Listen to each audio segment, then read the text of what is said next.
The images a short while ago where the army was greeted by the protesters and celebrated whether or not they're going to use any kind of ammunition to suppress the protesters. There you can see at least one protester standing on top of that personnel carrier, dancing almost in celebration. The people clearly in control of that armored vehicle that carries troops back and forth. Now, thousands of troops have been deployed across Cairo in vehicles like that one that you're seeing. And a short while ago... Also, Tahrir Square, Liberation Square, I think, to celebrate the curfew, or I should say celebrate what's happened today, or... Well, hang on, let's just pause for a moment, because they're rocking that truck again, the one that's on fire, that personnel carrier, and you said that was really close to the river, wasn't it?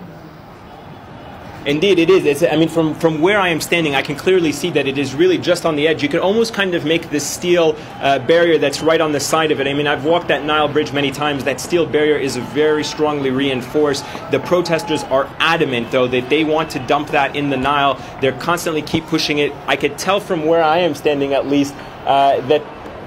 And there you can see it again, catching on fire.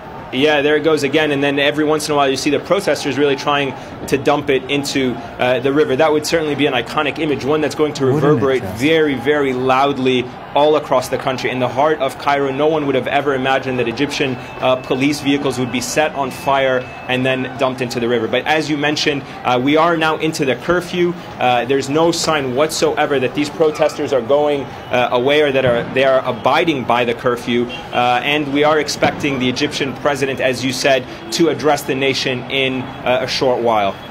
Ayman, stay there for me. Going to come back to you in a moment. I've got Ibrahim Arafat in the studio with me, Professor of Political Science at Qatar and Cairo University. What do you make of that picture? That's quite amazing, isn't it?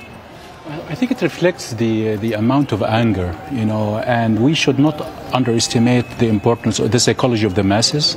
This scene, reminds us with similar revolts that took place in other countries, other continents.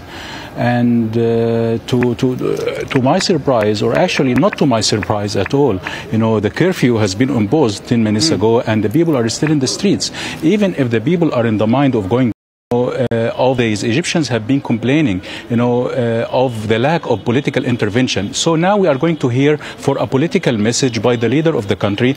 He's going, in my judgment, to speak about, how he is going to address the causes or eliminate the causes of that anger.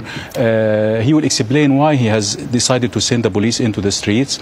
He is going, I think, to take some major political steps. Otherwise, the anger is going to accumulate. So his first job now is to make sure that the anger will be reduced, not only by sending the army, but also by taking, major actual political steps. Ibrahim, thank you. Just for the moment.